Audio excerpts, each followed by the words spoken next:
din bang makisawsaw? Esther, mahilig ka din ba sa sawsawan? Well, the best itong bagoong alamang. Kaya naman, eto, ang dami ko pang singkamas dito sa bahay. Kaya naman, instead na bumili ako ng alamang, magluluto na lang tayo. O, di ba, ang laki ng kawali ko? Halagang 20 pesos lang itong lulutuin natin. Kaya naman, eto na. So, syempre, para mawala yung sobrang alat kasi talaga ng alamang. So, para mawala ang alat at tumagal ang ating alamang, pero I'm sure hindi ito tatagal dahil ang lakas nating lumamo ng alamang, ang lakas nating sumausaw. Ayan, lulutuin muna natin siya sa suka. So, yan, hintayin lang natin siyang maiga. At iyan na nga, naiga na nga ang ating suka dito sa ating alamang. Kaya naman, isa-set aside na natin. And then, umpisa naman nating igisa ang bawang at sibuyas. Mas masarap, maraming bawang at saka sibuyas.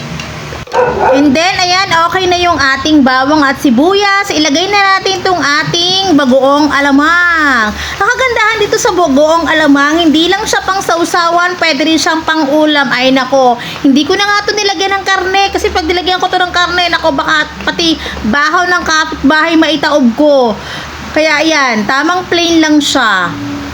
Tamang plain lang siya na bagoong alamang. So, konting mekos-mekos lang. Hayaan lang natin siya. Lutuin lang muna natin siya ng ilang minuto. And then, lagyan din natin ng konting paminta para may konting anghang. Wala pang sili yan, pero may konting kagat na yan kasi meron na siyang paminta. And then, tapos, syempre, para hindi naman sobrang alat talaga, lagyan din natin ng asukal. Syempre, titimplahan mo yan kung okay na sa'yo kung gusto mo ng matamis, tamihan mo yung asukal. Kung gusto mo ng hindi naman sobrang tamis, tamang asukal lang ang ilagay natin. So, yan, lagyan din natin ng isang sakong sili. Isang sakong sili, 5 pirasong sili para hindi naman sobrang tamang anghang lang. Yung mapapasipol ka sa anghang. Ayan.